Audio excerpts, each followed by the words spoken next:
C'est le quiz d'Isabelle Quenin. Un Italien de 71 ans survit à un infarctus parce qu'il avait 2 cœurs. C'est vrai ou c'est faux? Je pense que c'est vrai. Eh bien c'est vrai. Ah Il oui. avait un cœur d'origine et un cœur transplanté. C'est Incroyable. une technique qui a été abandonnée. En fait, son cœur était déficient, il fonctionnait pas bien. On lui en a rajouté un autre. Donc avoir 2 cœurs, c'est possible. Mais c'est même possible dès la conception. La preuve, lors d'une autopsie d'un Allemand en 1844, Georges Lippert, on s'est rendu compte qu'il avait 2 cœurs. Alors pourquoi est-ce qu'on lui a fait une autopsie? Parce qu'on ne savait pas qu'il avait un 2e cœur. Parce qu'en plus d'avoir 2 cœurs, il avait 3 jambes.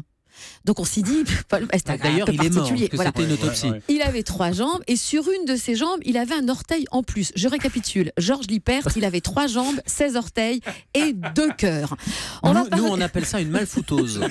C'est la maladie C'est d'être la malfoutu. malfoutose. Et les Exactement. photos sur Internet sont assez étonnantes. Ah oui, j'imagine. Alors, on va parler cardio-training, justement. L'homme peut battre n'importe quel animal à la course d'endurance. C'est vrai ou c'est faux? Je pense que c'est vrai. Eh ben, c'est surtout faux. Ah ouais. On parle d'endurance, là, hein, pas de sprint.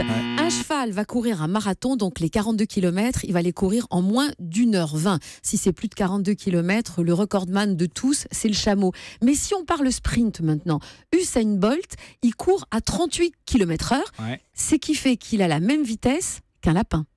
Un lièvre court 2 fois plus vite qu'Usain Bolt. Ah bon? C'est extraordinaire. Et le guépard, sur 400 mètres, il fait du 110 km/h. Donc on est très très loin derrière.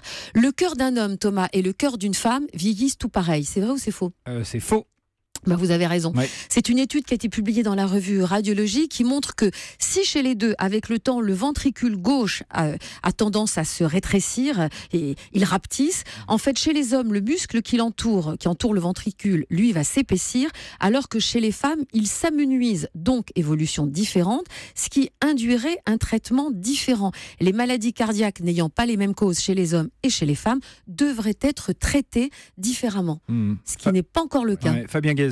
Oui, enfin, tout ça, c'est un petit peu ses limites. Hein. La seule vraiment grosse différence entre l'homme et la femme, entre le cœur de l'homme, sont les artères coronaires qui sont plus fines chez les femmes que chez les hommes. Donc, on est plus fragile. Donc, bien sûr, Donc, les c'est femmes pour sont ça plus qu'il fragiles. faut être plus sympa avec nous. Et les symptômes Bien sûr. sont également différents chez Les les symptômes, hommes, messieurs? oui, une simple fatigue peut révéler un infarctus. Et c'est vrai que les femmes ont été peu étudiées jusqu'à ces dernières années, parce qu'elles avaient moins de soucis que les hommes, mais depuis que les femmes travaillent, elles prennent la pilule, elles stressent au boulot, etc., elles mettent des pantalons, non je plaisante, elles font comme les hommes, elles ont plus de maladies Et cardiovasculaires. c'est un vrai problème de santé publique parce que j'allais dire, on y pense moins. Aussi bien les femmes elles-mêmes y pensent moins et donc elles appellent moins quand elles ont des symptômes, par exemple mal à l'estomac, un essoufflement. Il faut y penser et il faut appeler les secours. Ouais. Peut-être pour rien, vaut mieux appeler le 15, le médecin régulateur va vous poser des questions, etc. Et on vous enverra quelqu'un pour faire un électrocardiogramme. Il vaut mieux à tort plutôt que de retarder. Et je dis, on y pense moins. Nous, équipe d'urgence ou cardiologue, on y pensait moins aussi parce que pour nous, l'infarctus, c'était le type de plus de 50